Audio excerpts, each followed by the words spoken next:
Good morning students. जय Shri Krishna. Good morning sir. कैसे? Good morning sir. Good morning. Okay, तो આગળ વધીએ। ગયા વખતે આપણે ઉત્કલન બિંદુ ઉન્નયનની વાત કરતા હતા, બરાબર છે? કે દ્રાવક કરતા દ્રાવણનું બાષ્પ દબાણ ઓછું હોય, એટલે બાષ્પ દબાણમાં થતો જે ઘટાડો છે એ ઘટાડાને દૂર કરવા માટે તાપમાનમાં વધારો કરવો પડે, અને એ તાપમાનમાં જે વધારો થાય એના કારણે બાષ્પ દબાણ એક વાર જેટલું થઈ જાય। તો તાપમાનમાં જે વધારો છે એને ઉત્કલન બિંદુ ઉન્નયન કહેવાય। એટલે દ્રાવક કરતા દ્રાવણનું ઉત્કલન બિંદુ ઊંચું હોય, દ્રાવક કરતા દ્રાવણનું બાષ્પ દબાણ નીચું હોય પણ ઉત્કલન બિંદુ ઊંચું હોય, બરાબર? એ ગયા વખતે આપણે સમજ્યા હતા। બીજી વાત એ પણ સમજ્યા હતા કે ઉત્કલન બિંદુ ઉન્નયન,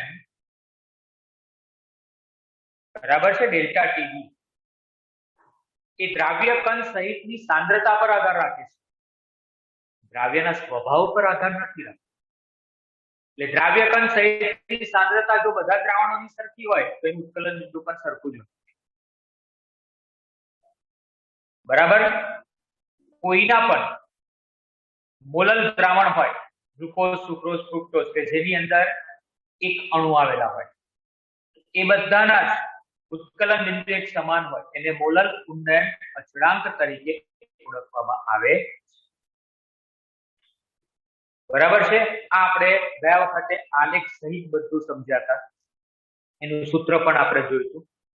તો આજે આપણે એક એવો જ સંખ્યાત્મક ગુણધર્મ સમજવા જઈ રહ્યા છે જે ઉત્કલન બિંદુ ઉન્નયન જેવો છે। તો આ છે ઠાર બિંદુ અવનયન, બરાબર છે? આ શું છે? ઠાર બિંદુ અવનયન। ઠાર બિંદુ અવનયન ની અહીંયા આગળ વાત આવે છે, તો એ અહીંયા આગળ આપણે હવે સમજીશું। તો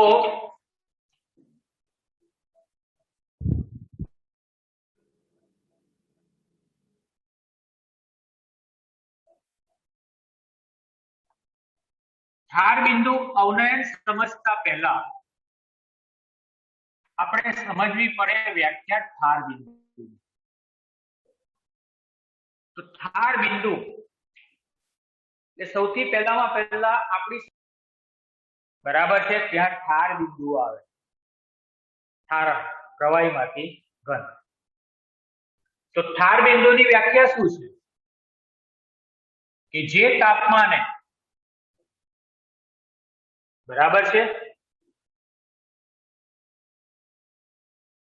આપેલ પદાર્થ એ દ્રાવક હોય કે દ્રાવણ હોય ના, બરાબર છે? તો ખાસ આપણે આ વ્યાખ્યા માઇન્ડ ની અંદર ક્લિયર કરી લઈએ। જે તાપમાને આપેલ પદાર્થની પ્રવાહી અને ઘન અવસ્થા એકબીજાના સંતુલનમાં હોય તો તે તાપમાનને તે પ્રવાહીનું, બરાબર, અથવા તો તે પદાર્થ ઠાર બિંદુ કહે છે, બરાબર છે? આ એની વ્યાખ્યા થઈ ગઈ। તો જે તાપમાને આપેલ પદાર્થની પ્રવાહી અને ઘન અવસ્થા સંતુલનમાં હોય તે તાપમાનને તે પદાર્થનું ઠાર બિંદુ કહે છે। આ સિમ્પલ વ્યાખ્યા છે। બીજી રીતે પણ આની વ્યાખ્યા થાય કે જે તાપમાને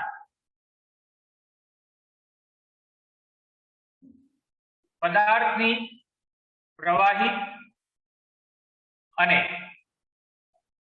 ઘન અવસ્થાના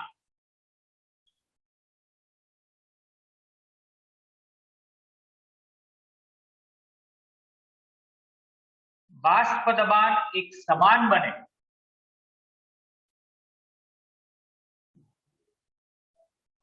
તે તાપમાનને તે પદાર્થનું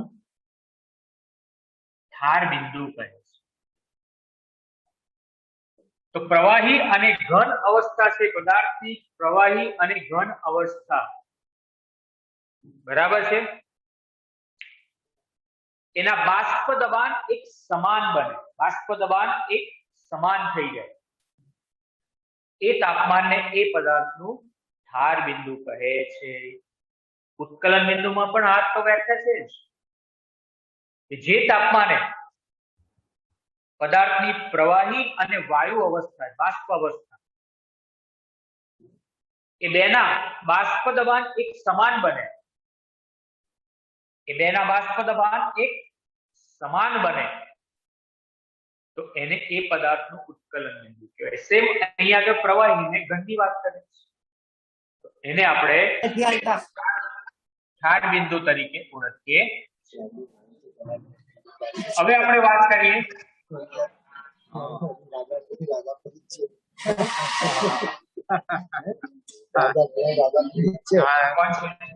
થઈ જાવ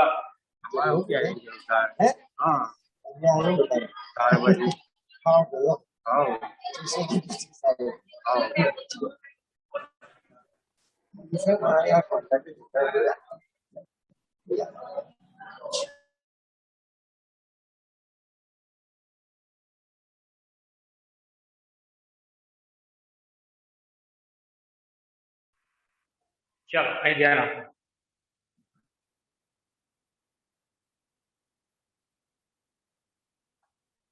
તો અહીંયા આગળ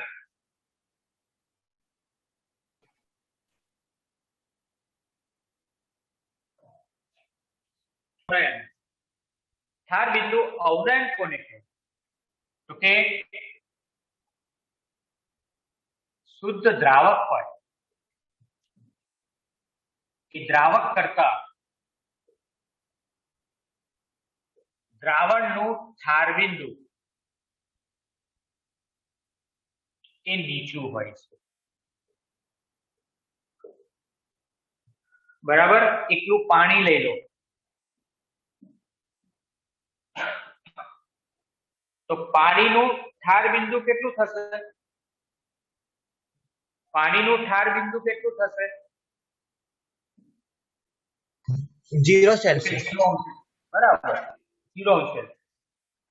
પણ એ જ બરફની અંદર તમે મીઠું નાખી દો, દ્રાવણ બનાવી દો અને પછી ઠાર બિંદુની વાત કરો તો એ ઠાર બિંદુ નીચું જશે, 0 કરતા પણ નીચું જશે, બરાબર છે. અને નીચું જાય ઠાર બિંદુ એટલે જ્યાં સુધી 0 ના આવે ત્યાં સુધી એમાં જે પાણી છે ને, એટલે કે એમાં જે બરફ છે ને એ પાણી બનવાની કોશિશ કરે નહીં, બરાબર છે.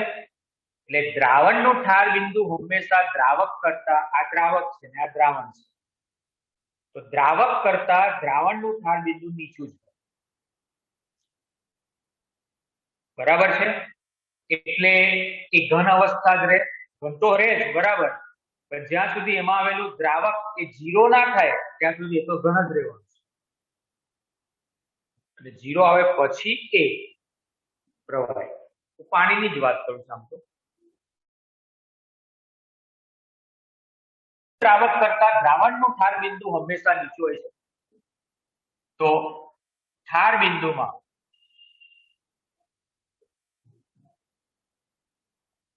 થતા આ ઘટાડાને, બરાબર છે, ઠાર બિંદુમાં થતા આ જે ઘટાડો છે એ ઘટાડાને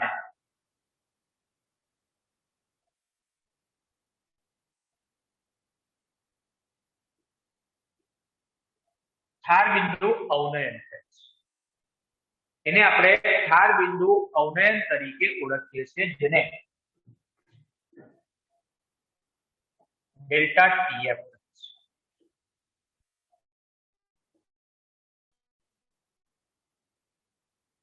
બરાબર છે. હવે આ સમજીએ આપણે કે કેવી રીતે ઘટાડો થાય છે, બરાબર, જેને આપણે ડેલ્ટા ટીએફ કહીશું, એ આખું આપણે સમજીએ એક આલેખની મદદથી, એટલે એકદમ ક્લિયર થઈ જશે. તો દ્રાવક અને દ્રાવણ માટે બાષ્પ દબાણ વિરુદ્ધ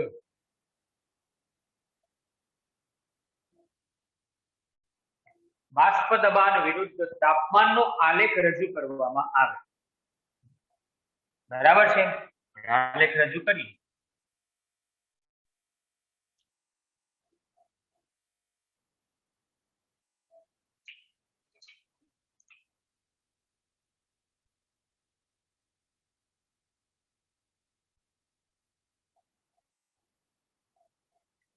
બાષ્પ દબાણ વિરુદ્ધ તાપમાનનો આપણે આલેખ રજૂ કરીએ. બરાબર છે. તો એક વાત તો આપણા મગજમાં બહુ ક્લિયર છે કે શુદ્ધ દ્રાવક કરતા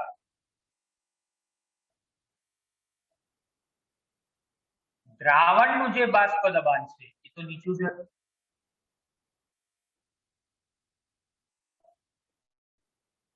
અથવા ઓછું હોય, એવું લખીએ.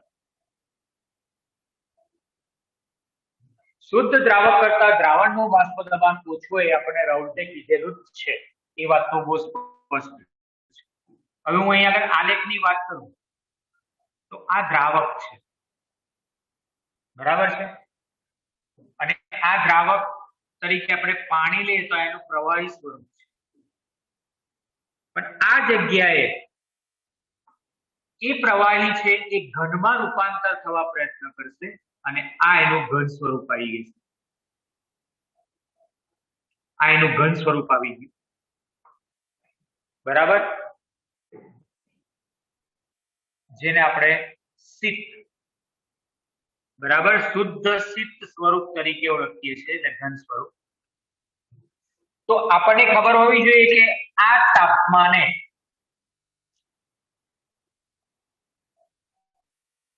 પ્રવાહી અને ઘન, આ ઘન છે, એનું બાષ્પ દબાણ એક સમાન બને છે. અને આપણે P0 લઈએ અને આપણે T0 લઈએ, બરાબર છે, એટલે કે TF0 લઈએ.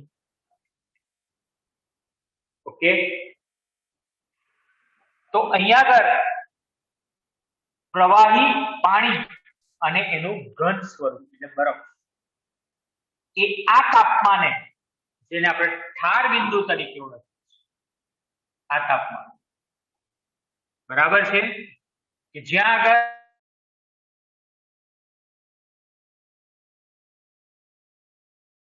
સંતુલનમાં છે એ તાપમાન છે. બરાબર છે. શુદ્ધ દ્રાવક, અહીં દ્રાવક તરીકે કોણ છે? પાણી. એનું ઠાર બિંદુ કહેવાય, એવું આપણે સ્પષ્ટપણે જાણીએ છીએ. ક્લિયર? પહેલું તો કે દ્રાવક હોય, આ પ્રવાહી અવસ્થા અને આ ઘન અવસ્થા. તો પ્રવાહી ને ઘન અવસ્થા જે તાપમાને સંતુલનમાં હોય એ તાપમાનને એનું ઠાર બિંદુ કહેવાય. આ તાપમાને સંતુલન. ઓકે, હવે આપણે વાત કરીએ કે શુદ્ધ દ્રાવક છે એની અંદર આપણે થોડા ઘણા પ્રમાણમાં દ્રાવ્ય પદાર્થને ઉમેરી દઈએ, એટલે દ્રાવણ બનતા એનું બાષ્પ દબાણ નીચું જશે.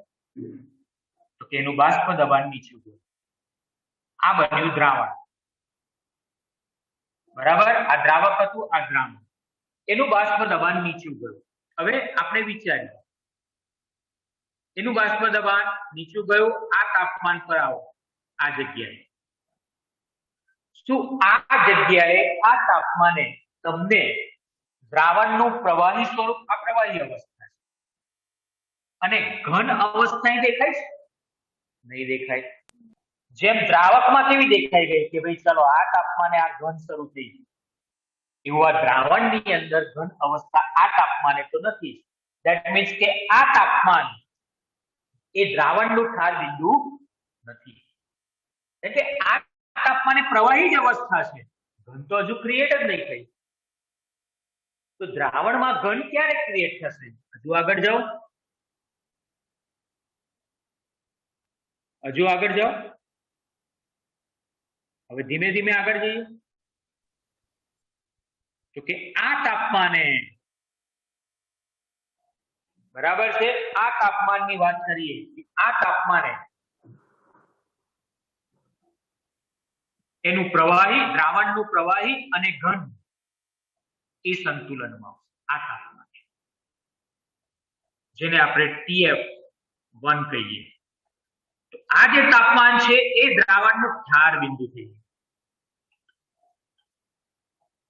આ તાપમાન એવું કહી શકે કે દ્રાવણની પ્રવાહી અવસ્થા અને બરાબર દ્રાવકનું જે ઘન સ્વરૂપ છે, દ્રાવકનું ઘન સ્વરૂપ એકબીજાના સંતુલનમાં છે. દ્રાવણનું ઘન અને દ્રાવણનું પ્રવાહી તો સંતુલનમાં છે,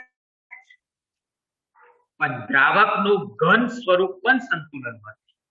આ તાપમાન, બરાબર, આ જગ્યાએ. ધેટ મીન્સ કે એનો અર્થ એવો થયો કે દ્રાવક કરતા દ્રાવણનું ઠાર બિંદુ તો નીચું જ છે. પતી ગયું, આવી ગયું, બરાબર છે. એટલે આ થઈ ગયું તમારું ડેલ્ટા TF, બરાબર છે, ડેલ્ટા TF થઈ ગયું. એટલે દ્રાવક કરતા દ્રાવણનું ઠાર બિંદુ નીચું જ હોય એ વાત કમ્પ્લીટલી અહીં તમને સમજાવી છે. બરાબર છે. તો શુદ્ધ દ્રાવક કરતા દ્રાવણનું બાષ્પ દબાણ ઓછું હોય છે. બીજી વસ્તુ અહીં આગળ આપણે જોયું કે નીચા તાપમાને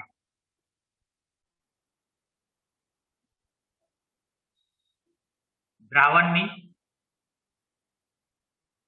પ્રવાહી અવસ્થા અને શુદ્ધ દ્રાવકની ઘન અવસ્થા એકબીજાના સંતુલનમાં છે. અથવા બીજી રીતે કહીએ તો બંનેના બાષ્પ દબાણ એક સમાન બને છે. બરાબર છે. બીજી રીતે આપણે વાત કરીએ, ઘન અવસ્થા સંતુલનમાં છે, બાષ્પ દબાણ સમાન છે. આ તાપમાને, બરાબર, અહીંયા આગળ હું વાત કરું છું આ જગ્યાએ, તો દ્રાવણનું પ્રવાહી સ્વરૂપ, આ બધું પ્રવાહી છે, અહીં સુધી બધું પ્રવાહી, બરાબર છે, આ બધું જ પ્રવાહી છે. અહીંથી શરૂઆત કરીને અહીં સુધી બધું પ્રવાહી. પણ આ તાપમાને એ પ્રવાહી અને આ બરફ છે એ બરફનું બાષ્પ દબાણ સરખું બની ગયું. આ બાષ્પ P1, બરાબર. એટલે પ્રવાહી અને ઘન અવસ્થા એકબીજાના સંતુલનમાં આ જગ્યાએ છે. તો એને દ્રાવણનું ઠાર બિંદુ તરીકે ઓળખવામાં આવે છે. એને આપણે દ્રાવણનું ઠાર બિંદુ કહીએ છીએ, જે તમને અહીં આગળ સ્પષ્ટ દેખાય. બરાબર છે. નીચેના તાપમાને દ્રાવણની પ્રવાહી અવસ્થા અને શુદ્ધ દ્રાવકની ઘન અવસ્થા, શુદ્ધ ઘન દ્રાવક આપણે એવું પણ કહીએ, શુદ્ધ ઘન દ્રાવક ના બાષ્પ દબાણ એક સમાન બને છે. આ જે નીચું તાપમાન છે એને દ્રાવણનું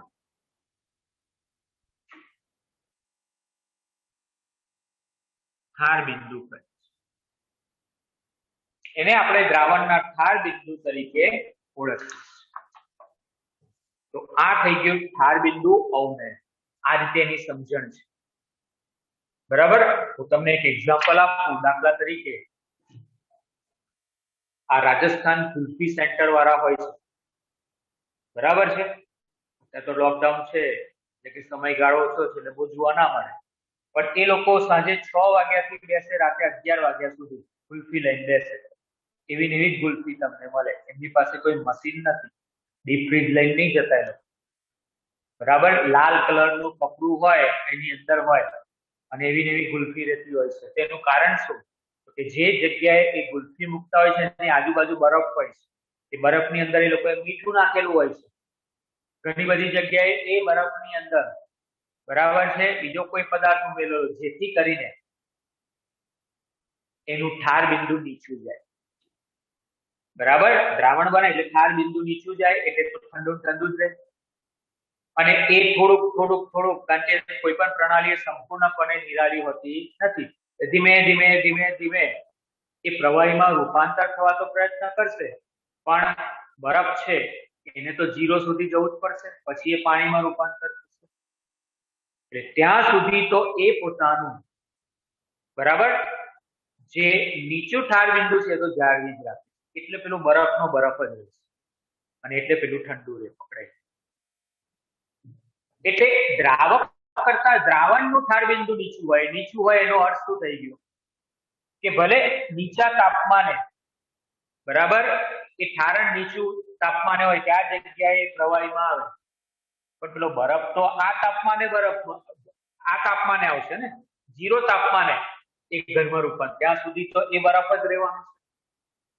એટલે બરફને ઘન અવસ્થામાં આ દ્રાવ્ય જાળવી રાખે, અંદર જે દ્રાવ્ય હોય ને એ જાળવી દ્રાવણ બને છે. તો આ રીતે આપણે શુદ્ધ દ્રાવક કરતા દ્રાવણનું ઠાર બિંદુ નીચું હોય છે એ આપણે આ સમજી શકીએ છીએ. સ્ક્રીનશોટ પાડી લો.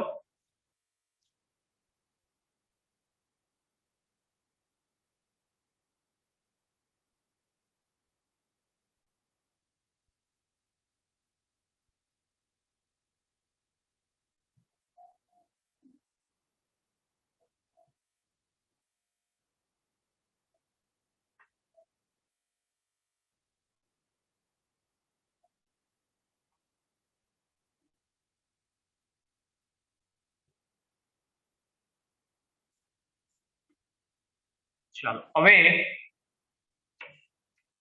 એક સ્ટેપ આગળ જઈએ તો કે મોલર ઠાર બિંદુ અવનયન. બરાબર, મોલર ઠાર બિંદુ અવનયન એ કોને કહેવામાં આવે છે? પેલા જેવું જ છે, મોલર ઉત્કલન બિંદુ ઉન્નયન, મોલર ઠાર બિંદુ અવનયન. બરાબર છે, તો એ કોને કહેવામાં આવે? અથવા તો બીજી રીતે એને બોલીએ તો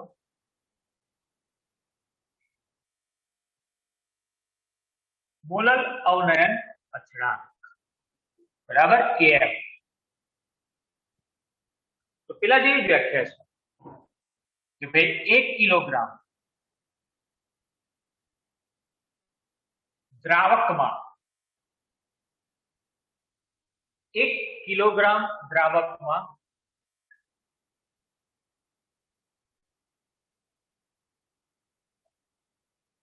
અબાષ્પશીલ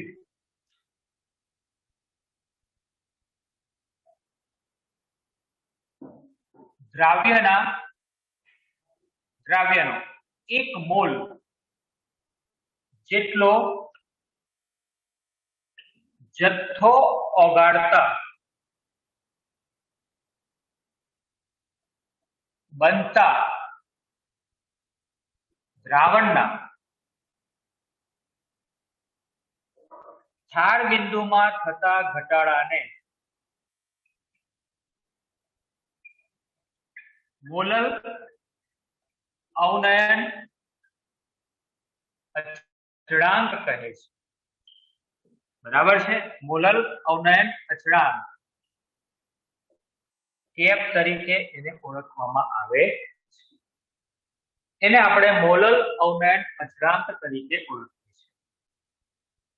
તો 1 કિલોગ્રામ દ્રાવકમાં અબાષ્પશીલ દ્રાવ્યનો 1 મોલ જેટલો જથ્થો ઓગાળતા બનતા દ્રાવણના ઠાર બિંદુમાં થતા ઘટાડાને મોલર અવનયન અચળાંક તરીકે આપણે એને ઓળખીએ છીએ. બરાબર છે, મોલર અવનયન અચળાંક તરીકે ઓળખીએ છીએ. સમજીએ કે 1 કિલોગ્રામ પાણી છે, દ્રાવક તરીકે પાણી છે એવું સમજો ને. એની અંદર તમે 1 મોલ યુરિયા ઉમેરો છો, એની અંદર તમે 1 મોલ ગ્લુકોઝ ઉમેરો છો, એની અંદર તમે 1 મોલ ખાંડ કહેતા કે સુક્રોઝ ઉમેરો છો, રાઈટ? તો આપણે એનો વિચાર કરીએ કે દ્રાવ્ય કણ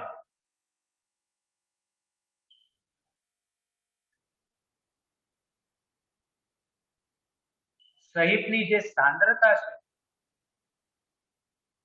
દ્રાવ્ય કણ સહિતની સાંદ્રતા બરાબર છે, તો કેટલી થશે? બધાની એક સરખી થશે, કારણ કે યુરિયા, ગ્લુકોઝ, સુક્રોઝ બધા એક જ છે, 1 ગુણ્યા 1, 1 ગુણ્યા 1, 1 ગુણ્યા 1. તો સાંદ્રતા એક સમાન બને છે, જે ડેલ્ટા ટીએફ બરાબર કેએફ થઈ જાય. એટલે આપણે બોલીએ છીએ મોલલ અવનયન અચળાંક અચળ જ રહે છે એમ.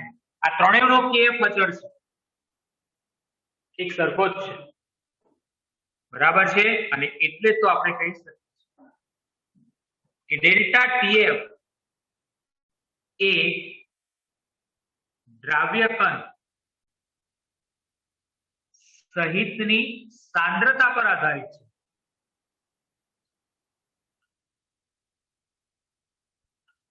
ડેલ્ટા ટીએફ એ દ્રાવ્ય કણ સહિતની સાંદ્રતા પર આધાર રાખે છે,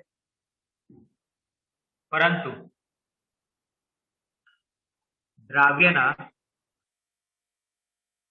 સ્વભાવ પર આધારિત નથી. એ બહુ સ્પષ્ટ છે. આમાં પણ સેમ, આની આગળ હું 1 મોલ NaCl લઉં તો delta TF is not equal to KF, બરાબર છે. તો બધાનું સરખું ના થાય. કેમ? તો કે NaCl માં દ્રાવ્ય કણની સંખ્યા કેટલી? તો કે 2 ગુણ્યા 1 એટલે 2 થાય. આ બધાનું તો એક જ હોય, 2 હોય, રાઈટ? એટલે એનો કેએફ સરખો આવે નહીં, એનું ઠાર બિંદુ અલગ જ હોય, એ બદલે. તો આટલી વસ્તુ આની અંદર આપણે ખાસ યાદ રાખવાની છે. કે તો આને કહેવાય મોલલ અવનયન અચળાંક. પેલા જેવું જ છે, કોઈ ફરક આની અંદર છે જ નહીં. પેલામાં ઉત્કલન બિંદુ ઉન્નયન હતું, આ ઠાર બિંદુ અવનયન છે. બાકી બધી વસ્તુઓ તો સેમ ની સેમ. ઓકે, તો હવે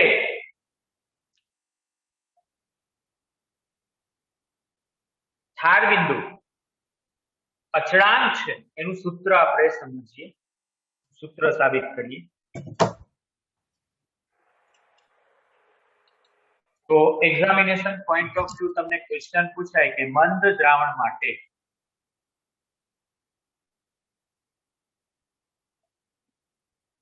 કેએફ નું સૂત્ર ઉપજાવો, બરાબર છે. અથવા એવું પૂછે કે મંદ દ્રાવણમાં કેએફ ને આધારે દ્રાવ્યનો અનુભાર શોધવાનું સૂત્ર તારવો. કોઈ પણ રીતે તમને ક્વેશ્ચન પૂછે, બરાબર છે. પેલા જેવું જ છે, આમાં કઈ ફરક તો કશું છે નહીં. તો પ્રાયોગિક રીતે આપણને રાઉલ્ટે સૂચવ્યું છે, બરાબર છે.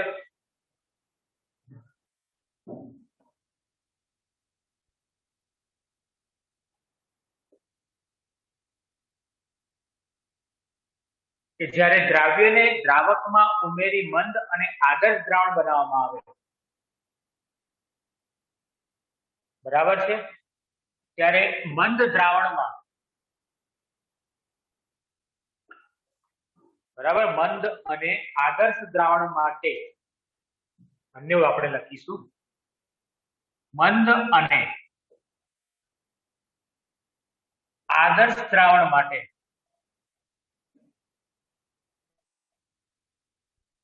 ઠાર બિંદુ અવનયન કહેતા કે ઠાર બિંદુમાં થતો ઘટાડો, ઠાર બિંદુ અવનયન ડેલ્ટા ટીએફ એ મંદ દ્રાવણની મોલાલિટી એ મોલલ સાંદ્રતાના સમપ્રમાણમાં હોય છે.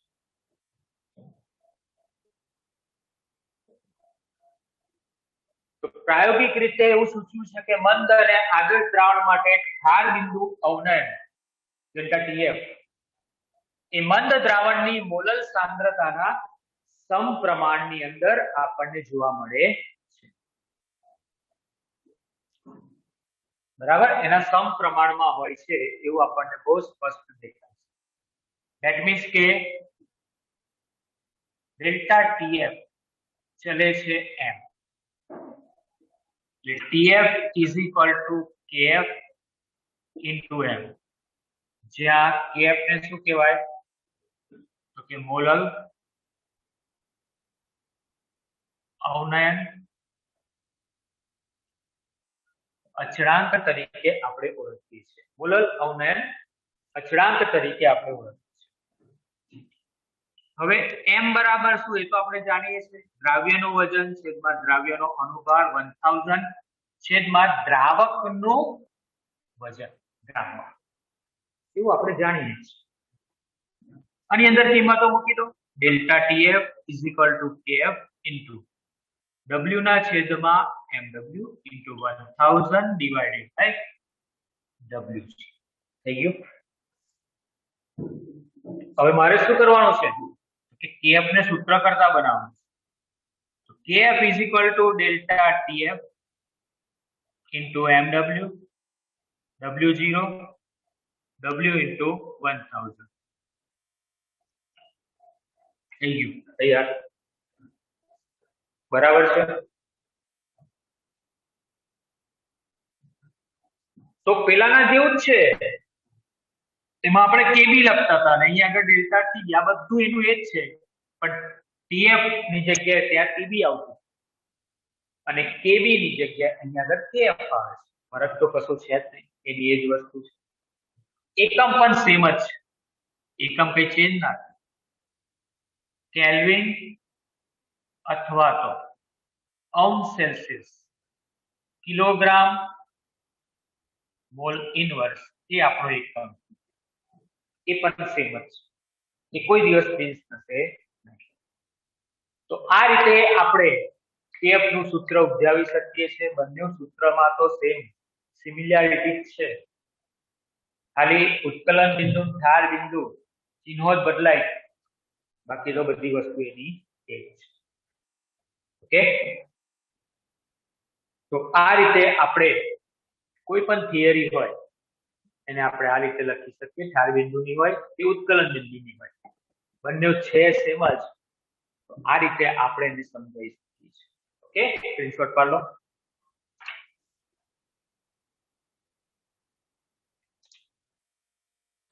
સર બોલો. આ મેં એવું સાંભળ્યું છે કે અમુક પેલા બર્ફીલી જગ્યા હોય ને વિદેશમાં અથવા હિમાલય બાજુ, બરાબર, બરફ જામી જાય ને ત્યારે એ લોકો મીઠું નાખે છે એટલે બરફ ઓગળી જાય છે. હા, એ શું હોય છે? રસ્તા ઘર પર બરફ જામે એટલે બધું બહુ મીઠું નાખે. હા, એટલે પણ એવું કેમ કરે? સર એમ તો મીઠું તો આપણે પેલા જોયું ને કુલ્ફી વાળા કે મીઠું નાખો તો બરફ બની રહે, આમ એ લોકો તો આપણે નાખીને ઓગાળે છે. એ બરફ ને આ બરફમાં ફરક છે, એ ખબર છે? ના, એ નહીં ખબર. હા, એ બરફ તમારો ઘરમાં બનાવેલો પાણી, શુદ્ધ પાણી વાળો બરફ હોય. જ્યારે આ કેવો બરફ હોય, સ્નોફોલ થાય તો એની અંદર એસિડ ને બધું હોય ને. બરાબર, એકલો કોઈ બરફ ના હોય. બરાબર, હવે વરસાદ પડે તો શું હોય? એકલું પાણી હોય? ના, બધું બહુ હોય. હા, એવું છે. એટલે આની અંદર એ ટાઈપનું હોય. એટલે ઓલરેડી જે ટેમ્પરેચર ફ્રીઝ થઈ ગયું હોય, એટલે મીઠું નાખે એટલે શું થાય, એ ટેમ્પરેચર થોડું કપાવે અને પછી છૂટું પડી જાય. એ અંદર આવેલા દ્રવ્યોને કારણે બધું છૂટું પડી જતું. આટલો ડિફરન્સ છે બેની વચ્ચે. બરાબર. બરાબર.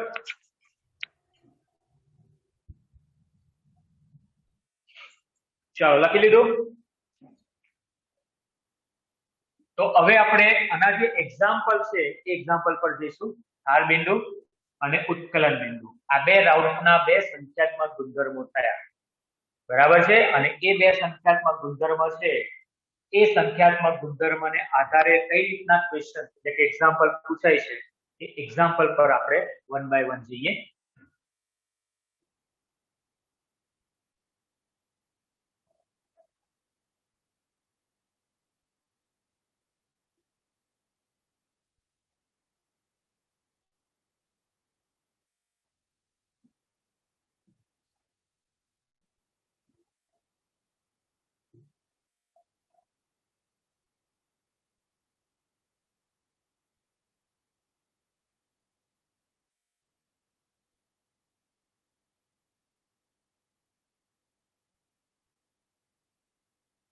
તો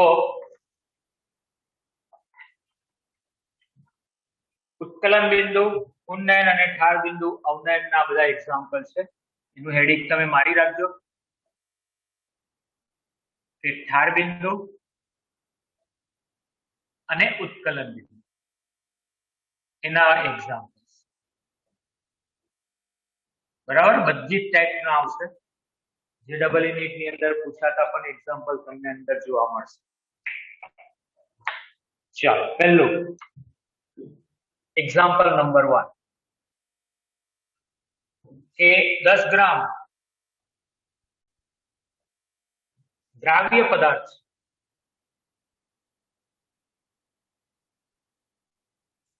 બરાબર જેનો અણુભાર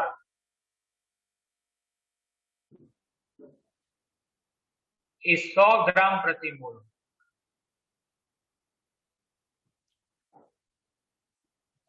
બરાબર. એ 100 ગ્રામ પાણીમાં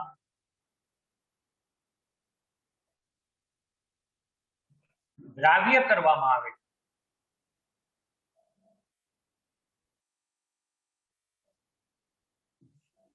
તો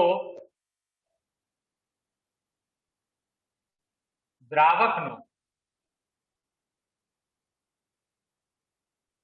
મોલલ ઉન્નયન અચળાંક કેબી શોધો.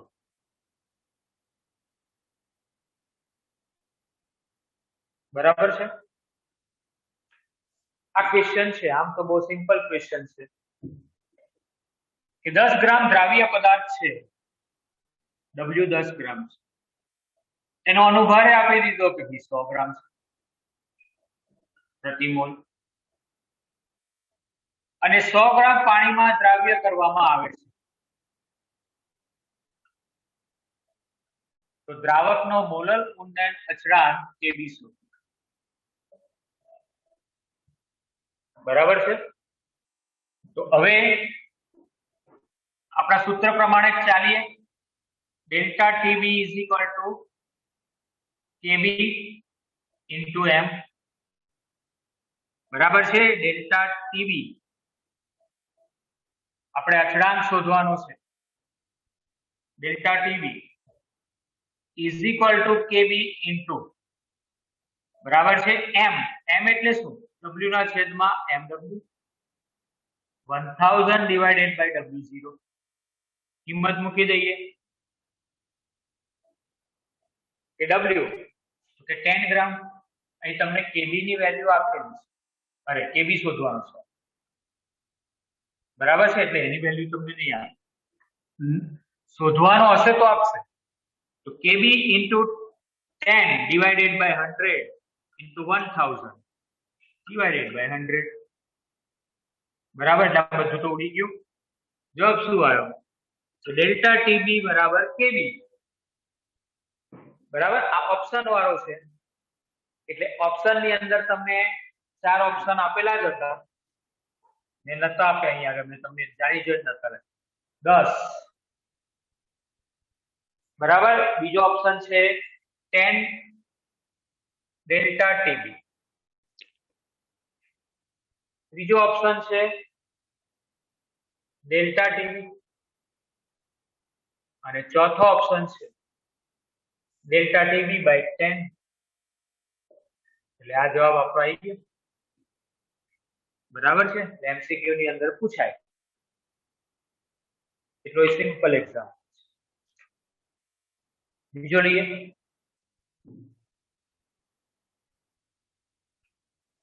Example number 2. પાણી માટે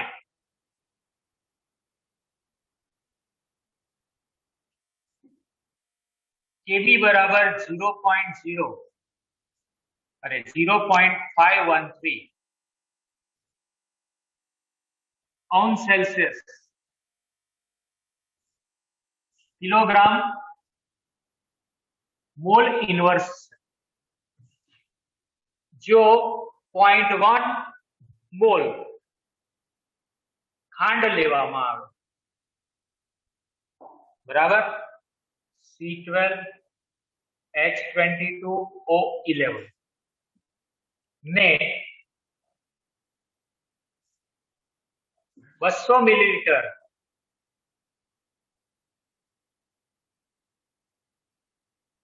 પાણીમાં ઓગાળવામાં આવે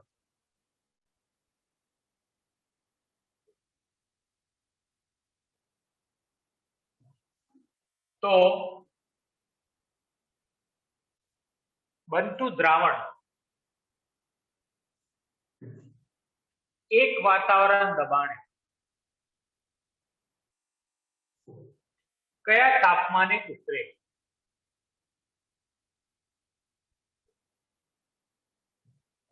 બરાબર છે. એ કયા તાપમાને અહીંયા આગળ ઉકળે? તો જો તમને અહીંયા આગળ કેબી ઓલરેડી આપી દીધું છે,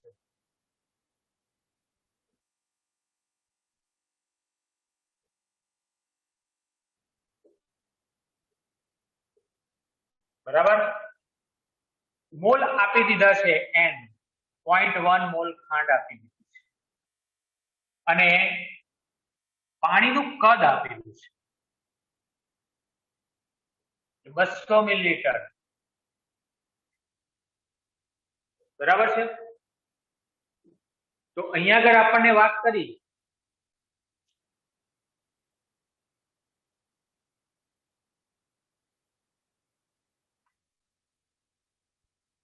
તો બનતું દ્રાવણ એક વાતાવરણ દબાણે કયા તાપમાને ઉકળશે?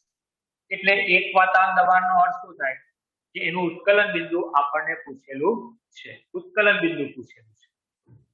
તો હવે ધ્યાનથી જો કે પહેલા તો કદ કોઈ જગ્યાએ સૂત્રમાં આવતું જ નહીં, પણ આ તો પાણી છે એટલે પાણીની ઘનતા કેટલી હોય? 1 હોય. ઘનતા 1 હોય એટલે 200 મિલીલીટર એટલે 200 ગ્રામ. આ ધ્યાન રાખો, કારણ પાણીની ઘનતા 1 ગ્રામ પ્રતિ મિલીલીટર. બરાબર છે. એટલે 200 ગ્રામ. આટલો થઈ ગયો. ઓકે.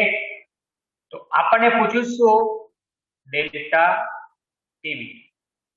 બરાબર છે. કયા તાપમાને ઉકળે છે? આમ તો ટીબી જ કહેવાય. ટીબી આપણને પૂછ્યું. ટીબી દ્રાવણ. હા, હજુ યાદ રાખો. આટલું આપણને અહીંયા આગળ પૂછવામાં આવેલું છે. ઓકે. તો સૌથી પહેલા ડેલ્ટા ટીબી આવે, કેબી ઇન્ટુ એમ આવે. બરાબર છે. ડેલ્ટા ટીબી જ આપણે શોધવાનું, તો જ આપણે ટીબી પર જઈ શકીએ ને. દ્રાવણ એ દ્રાવકનું ઉત્કલન બિંદુ શોધવું હોય તો ડેલ્ટા ટીબી આપણી પાસે આ સૂત્ર પ્રમાણે હોવું જોઈએ. કેબી આપેલું છે 0.513. એમ એટલે ડબલ્યુ ના છેદમાં એમ ડબલ્યુ એટલે મોલ જ થયા. તો મોલ ડાયરેક્ટ લખો 1000 ના છેદમાં ડબલ્યુ એટલે 0.513 ઇન્ટુ આ 0.1 0.513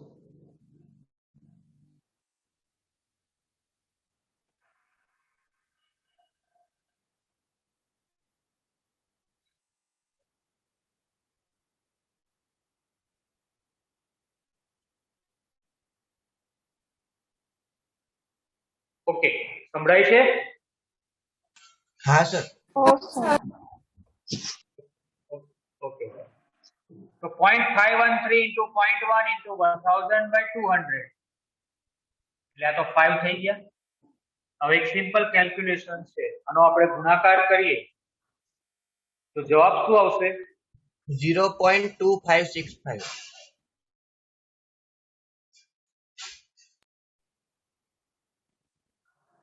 બરાબર છે. 2565 એ આપણો જવાબ અહીંયા આગળ આવી ગયો. હજુ તો આ ડેલ્ટા ટીબી આવ્યું. ડેલ્ટા ટીબી એટલે શું? તો કે ટીબી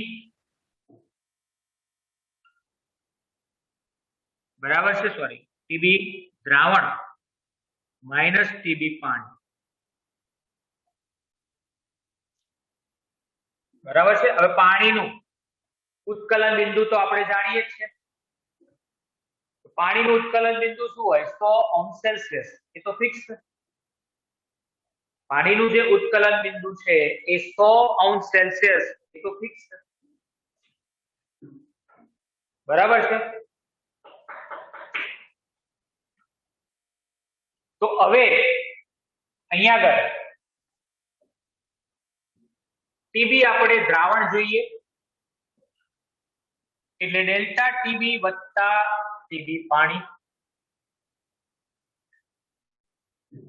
ડેલ્ટા ટીબી આપેલું છે 0.2565 પ્લસ પાણી 100°C. 100.2565°C એ આપણો જવાબ આવી ગયો. આટલા તાપમાને ઉકળે. બરાબર છે. આટલા તાપમાને એ ઉકળે છે. એટલી વસ્તુ આપણે ખાસ અહીંયા આગળ યાદ રાખો. તો આપણો બીજો એક્ઝામ્પલ થઈ ગયો. જો બધા એક્ઝામ્પલ આમ જોવા જઈએ તો ડેલ્ટા ટીબી બરાબર કેબી ઇન્ટુ એમ અથવા delta TF KF into M એના આધારે જ છે.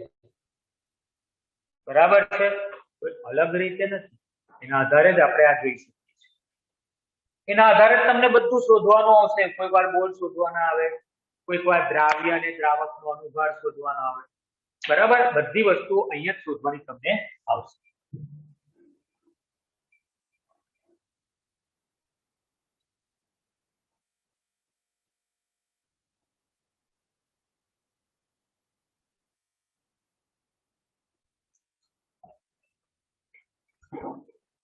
બીજો એક્ઝામ્પલ લઈએ.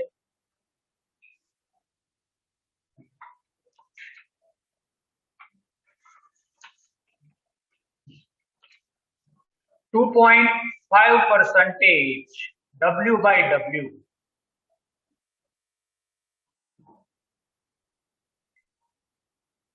સાંદ્રતા ધરાવતા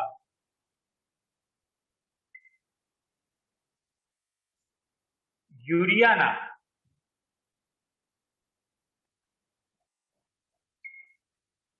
દ્રાવણનું ઉત્કલન બિંદુ શોધો. અહીં તમને કેબી આપેલો છે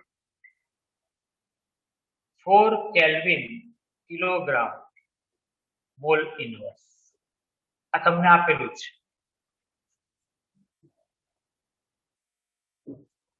બરાબર છે. હવે આટલી જ ઇન્ફોર્મેશન છે. કેબી આપેલું છે અને યુરિયાના દ્રાવણનું તમારે ઉત્કલન બિંદુ શોધવાનું છે. આ તમારે શોધવાનું છે. તો તમારી પાસે એમ તો હોવો જોઈએ ને, એમ અને કેબી બે હોય તો કામ થાય, બાકી ના. તો ડેલ્ટા ટીબી આવે અને ડેલ્ટા ટીબી પરથી તો આપણે શોધી શકીએ. તો હવે એમ ની અંદર આ બધી વસ્તુ આવશે 2.5% W/W. એટલે અહીં અર્થ શું થાય? પહેલાનો અર્થ સ્પષ્ટ કરવો પડે કે 2 ગ્રામ યુરિયા એ 98 ગ્રામ પાણીમાં દ્રાવ્ય છે. બરાબર, એટલે આ તમારું W થઈ ગયું, આ તમારું W0 પણ થઈ ગયું. બરાબર, બંને વસ્તુ આવી ગઈ. હવે તમે સૂત્ર મૂકો delta TB is equal to KB into M. Delta TB is equal to KB into W ના છેદમાં એમડબલ્યુ 1000 બાય W0. હવે તમે કિંમત મૂકી શકો છો. કેબી પણ આવી ગયું. કેબી તો છે 4.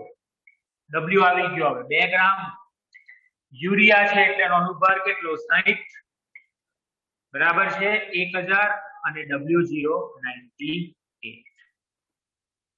સૌથી પહેલા આપણને ડેલ્ટા ટીબી પ્રાપ્ત થશે. બરાબર છે.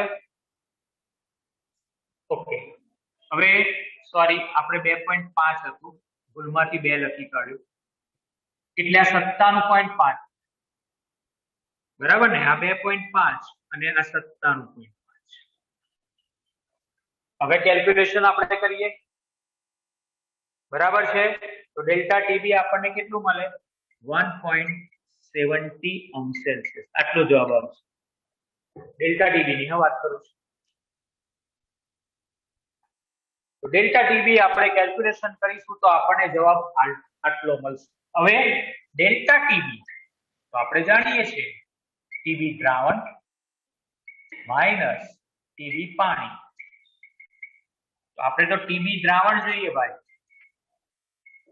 ડેલ્ટા ટીબી વત્તા ટીબી પાણી. ડેલ્ટા ટીબી કેટલું 1.7, પાણી 100 એટલે 101.70 અંશ સેલ્સિયસ. એ આપણો જવાબ. ઓકે, તો આ રીતે આપણે કેલ્ક્યુલેશન કરી શકીએ છીએ. આ રીતે આપણો જવાબ આવી શકે છે.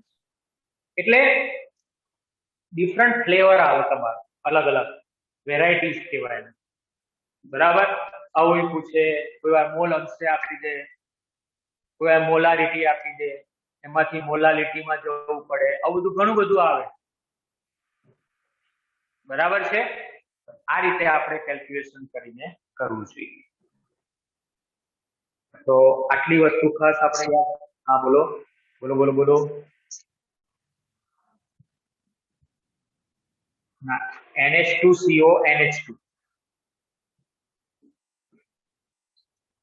બરાબર, એટલે 60 થઈ છે. ઓકે, તો આજે આપણે 3 એક્ઝામ્પલ ગણ્યા.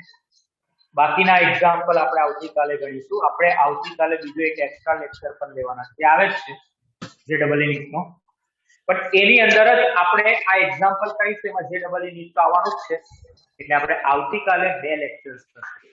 એક આપણો લેક્ચર 9:15 વાગે અને બીજો આપણો 11:30. 2 લેક્ચર. બરાબર. કદાચ 11:30 વાળો પ્લસ માઇનસ હોય તો થોડોક પાછળ લઈ જઈશું, બપોર લઈશું, પણ લઈશું ખરા. બરાબર છે. 11:30 માં પ્લસ માઇનસ થશે પણ લઈશું તો ખરા જ, પાછળ ને પાછળ. કાલે આપણે એ એક્ઝામ્પલો પણ પૂર્ણ કરીશું. એટલે બધી રીતે આના એક્ઝામ્પલ આપણને આવી. ઓકે, તો આટલી વસ્તુ આજે આપણે સમજ્યા અને બરાબર તૈયાર કરી દેજો. નેક્સ્ટ ટાઈમ આગળના એક્ઝામ્પલ પર આપણે મળીશું. Okay, thank you.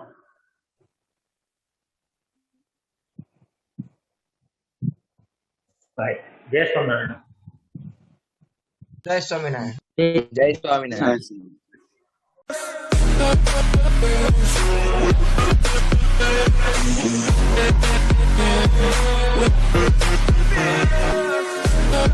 be right back.